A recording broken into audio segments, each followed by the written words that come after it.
아침 식사로 드세요 라고 말씀을 드립니다. 그 이유는 과일은 첫 번째로 식후에 꼭 이제 빵이 먹고 싶고 또 케이크나 달콤한 음식을 또 선호하시는 분들이 계시는데요. 저도 이 빵 중독증이 있었습니다.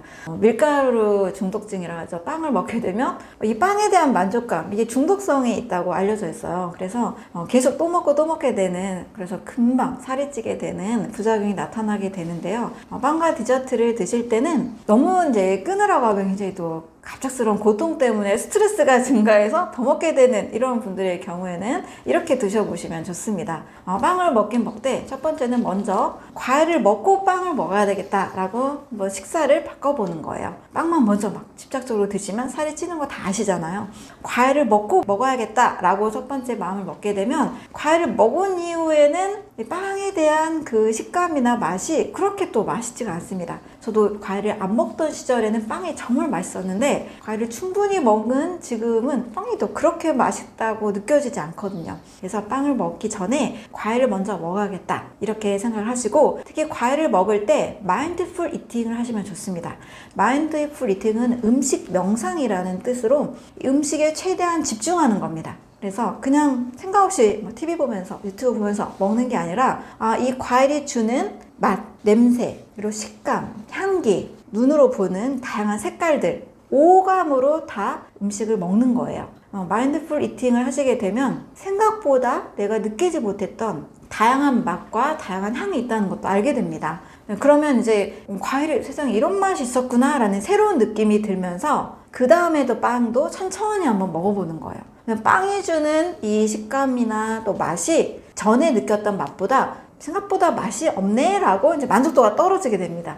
이렇게 되면 상당히 이제 실천하기가 쉬워지는 거죠. 과일이 맛있고 빵이 별로 맛이 없구나 라고 느껴지는 순간 이제 빵을 이제 멀리 할 수 있게 됩니다. 두 번째로는 어쩔 수 없이 디저트를 드시게 됐을 때는 무조건 천천히 먹는 겁니다. 제가 알고 있는 친한 지인은 식사를 1시간 동안 해요. 굉장히 천천히 씹고 또 천천히 먹습니다. 그리고 디저트를 먹어도 케이크를 후다닥 먹는 게 아니고 저와 만나면 한 3-4시간 수다를 할 때도 있는데 커피 한 잔에 케이크, 맛있는 달콤한 케이크를 아주 천천히 먹습니다. 그러면 혈당 상승이 빠르게 되지 않아요. 혈당이 빠르게 되지 않은 식사를 하게 되면 사실 크게 위험하진 않습니다. 디저트 어쩔 수 없이 달콤한 케이크를 먹는다라면 아주 천천히, 또 이것도 역시 오감으로 맛을 느끼면서 마인드풀 이팅의 방법으로 하시면 건강한 디저트 습관이 될 수 있습니다. 스트레스가 증가하면 우리 몸에서 스트레스에 대항하는 호르몬, 콜티졸 호르몬이 나오게 됩니다. 몸에서는 스트레스가 늘어날수록 이 호르몬이 또 많이 분비가 되면서 염증도 같이 증가를 하게 돼요. 염증이 증가하면 몸은 당연히 염증을 해결하려는 방향으로 에너지를 다 쓰기 때문에 지방 분해를 하는데 쓸 에너지가 상대적으로 줄어들게 됩니다. 스트레스가 늘면 음식으로 또 우리가 쉽게 보상을 받으려는 노력을 하게 되죠. 왜냐면 스트레스가 있는 상황은 누구나 몸이 싫고 또 내 마음도 많이 힘들기 때문에 먹는 걸 찾게 됩니다. 스트레스 받고 뭐 치킨도 먹고 피자도 먹고 다른 이런 빵 이런 거 많이 먹게 되죠. 즉각적으로 보상이 되기 때문이죠. 그래서 스트레스가 늘면 음식을 또 건강한 음식을 먹기 어렵죠. 뭐 과일 채소를 드시는 분들보다는 배달 음식, 가공식품 많이 먹게 되죠. 그래서 스트레스가 늘수록 나쁜 음식을 먹게 되기 때문에 살이 찌게 되고 또 몸에서 염증이 늘어나서 이 지방 분해가 잘 되지 않는 두 가지 역효과들이 있습니다. 제가 어느 때 먹느냐가 늘 중요하다라고 말씀을 드리는데요. 과일을 식사로 드신다라면 사실 아침, 점심, 저녁 언제 드셔도 다 좋습니다. 하지만 그 중에 한 번 제일 좋은 때에 먹으려고 하는데요. 언제 먹는 게 좋을까요? 라고 질문을 하시면 아침 식사로 드세요 라고 말씀을 드립니다. 그 이유는 과일은 첫 번째로 소화시키는데 에너지가 필요가 없어요. 자, 아침에 일어나면 인체는 그동안 밤새 쉬었던 모드였기 때문에 눈 뜨자마자 바로 일을 하려는 모드가 아니라 워밍업이 필요합니다. 아침에 일어났는데 눈 뜨자마자 회사에서 사장님이 전화해서 업무를 딱 주면 절대 일하고 싶은 마음이 안 들겠죠. 엄마가 수학 문제, 영어 문제 눈 뜨자마자 공부해 라고 시험 문제 주면 또 기분이 좋지 않겠죠.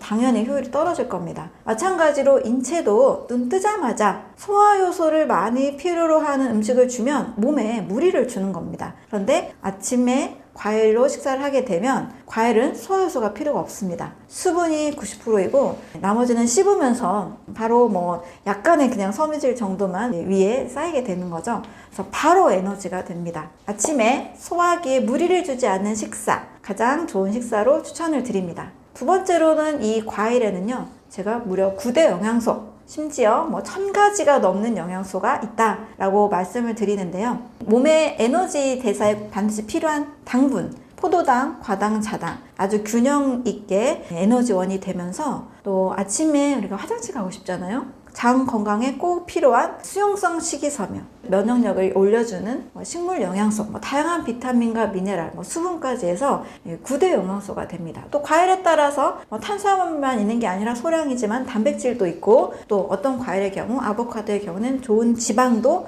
많이 있습니다. 그래서 탄단지, 비타민, 미네랄, 효소, 수분, 식물 영양소, 수용성 식이섬유 이렇게 해서 9대 영양소가 충분히 좋은 식사이기 때문에 아침에 에너지를 내는데도 아주 이상적입니다. 또 세 번째로 화장실 가는데도 많은 여성분들이 변비 많으시잖아요. 또 약물로 인한 자율신경계 기능 저하로 인해 장 기능에 문제가 와서 변비가 오는 어르신들도 상당히 많이 계십니다. 이럴 경우에도 가장 좋은 이 변비 치료제로는 저는 과일을 추천을 드립니다. 대부분 이제 식이섬유 하면은 현미 껍질이나 콩 껍질에는 불용성, 딱딱한 식이섬유를 많이 떠올리세요. 그런데 인체에 변의 고형물을 잘 만들고 내보내도록 하는 데는 물에 녹는 식이섬유, 수용성 식이섬유가 더 많이 필요합니다. 바로 과일에 들어있는 수용성 식이섬유가 장 건강에 굉장히 변비에 바로 치료제가 될 수 있습니다. 또 과일에 들어있는 성분들이 장내 미생물의 먹이가 돼요. 그래서 유익균을 늘리는 프리바이오틱스가 또 과일의 성분들이기 때문에 장 건강에도 아주 유익하다고 볼 수 있죠.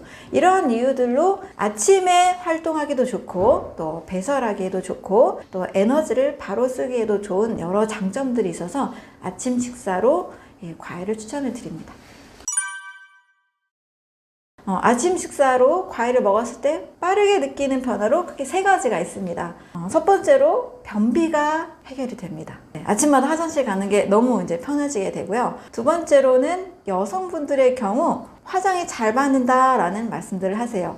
이너뷰티라는 말이 있잖아요. 몸속이 건강해야 밖으로 나타나는 피부도 건강하다라는 말이 있는데요. 바로 이 몸속에 노폐물을 빠르게 배출하고 필요한 비타민, 미네랄이 공급이 되기 때문에 이 피부결이 좋아집니다. 또 피부가 맑아지게 되죠. 그래서 여성분들이 화장을 잘 받는다라는 것을 빠르게 느낍니다. 세 번째로는 속이 편하고 기운이 난다, 체력이 좋아진다라는 변화도 느끼시는 분들도 많이 있습니다. 일단 아침에 그동안 우리가 삼시세끼 쌀밥이 주식이다 라고 생각했던 문화 때문에 아침에 꼭 밥과 국 이런 음식을 좀 거하게 드시면서 소화가 안 됐던 분들이 계세요. 근데 이런 분들이 아침 식사로 과일을 드시게 되면 속이 너무 편하죠. 과일을 소화시키지 못하는 분들은 거의 없잖아요. 심리적인 극심한 고통을 느낄 때 신경 쓰고 스트레스 때문인 것 외에는 과일은 소화에 어려움이 없습니다. 그래서 속이 편하고 3일만 먹어도 만성 피로가 좀 줄어든다, 피로감이 줄어든다 이런 이야기들을 많이 하십니다.